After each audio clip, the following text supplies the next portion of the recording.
bust. This is an NBC News special report. Here's Lester Holt.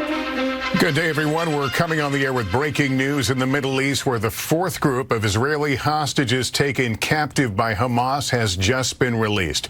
As we also learned today that Israel and Hamas both agreed to extend their truce and pave the way for more hostages to potentially be freed in the coming days. According to the Israeli Defense Forces, the Red Cross says there are 11 Israeli hostages now in their custody. You can see video from Al Jazeera that appears to show them here. Today's news brings the total number of freed Israeli hostages up to 50, the number that Israel and Hamas agreed to last week. In exchange, Qatar just said Israel released 33 more Palestinian prisoners, bringing the number of Palestinians released up to 150 since the truce began. That truce will now stay in place for another 2 days, and as we said, leaving the door open for more hostages to be released. Let's get straight to our chief foreign correspondent, Richard Engel. Richard, what happens next for these hostages, and what can we expect in the coming days now that this truce has been extended? So we're talking about a new batch of hostages, 11 Israelis. They are 2 women described as mothers and 9 children. The Red Cross says they are in their custody. The Israeli military confirmed that they have been handed over by Hamas to the Red Cross and are making their way to Israel. They are all from a single kibbutz, the kibbutz of Nir Oz, which is right along the Gaza border. It was one of the first places that Hamas attacked on October 7th. Now they will be heading to first a military base. That is the assumption. All of the freed hostages have first gone to an Israeli military base and then taken to a hospital.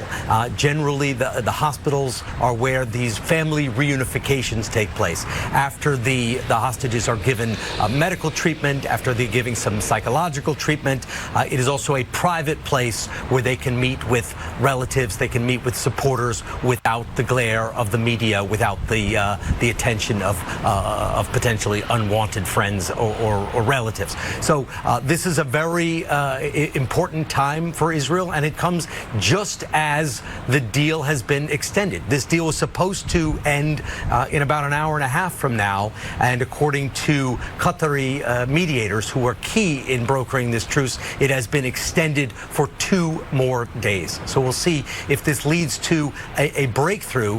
Qatari negotiators hope that this can become a basis of trust and the start of a larger peace agreement to stop the fighting in the Gaza Strip on a more permanent basis. But the Israeli government says this is strictly about the hostages and that its campaign against Hamas will continue. And Richard, we note no Americans among this current group. How is the decision made? Is it Hamas, or is it a point of negotiation as to who gets released and how much notice is given as to who will be released?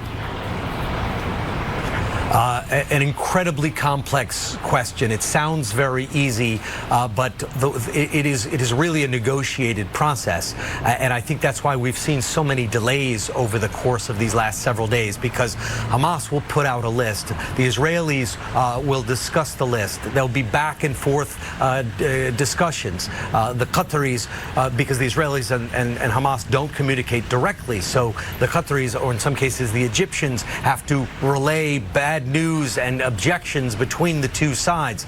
So the lists are formed by something of a consensus process with the 2 sides proposing who they want to free. But the general parameters are understood. Hamas says it is releasing civilians, which it classifies as women and children, and in exchange, the Israeli government is releasing minors and female prisoners from its jails. All right, Richard, thank you. Let's go to NBC News White House correspondent Monica Alba. We know the administration has been central to these negotiations. What's the reaction to what we've seen and heard so far? Lester, the president has been deeply engaged in these conversations, leading to the news today that that temporary truce would be extended by 2 days. We know it was President Biden himself who spoke to his counterpart in Qatar over the weekend when there was a snag to potentially release more hostages. The administration says it was the president trying to communicate to try to get that resolved that got that back on track, and that it was a conversation yesterday specifically with Prime Minister Netanyahu where they discussed this idea of this extension, and where both the U.S. and Israel felt strongly that that would be the key to getting more hostages out. It also came on the same day yesterday as we saw the release of the first American, that dual Israeli-American citizen, just 4 years old, Abigail Edan, who turned 4 in captivity on Friday after her parents were murdered brutally by Hamas. She is now reunited with family members. The president spoke with some of them yesterday, and today he is discussing the need for continuing this temporary ceasefire to get more Americans out. We know there are at least 2 more women who would fit the criteria of this initial framework that the U.S. is hoping to see released, that it does not appear they are a part of the group today, but likely could be included perhaps tomorrow or the next day, though none of that is finalized yet. In total, we know there were around 10 Americans believed to be held, Lester, but the president says he will not rest until they all come home. All right, Monica, thanks very much. That's our special report. I'm Lester Holt in New York. Good day.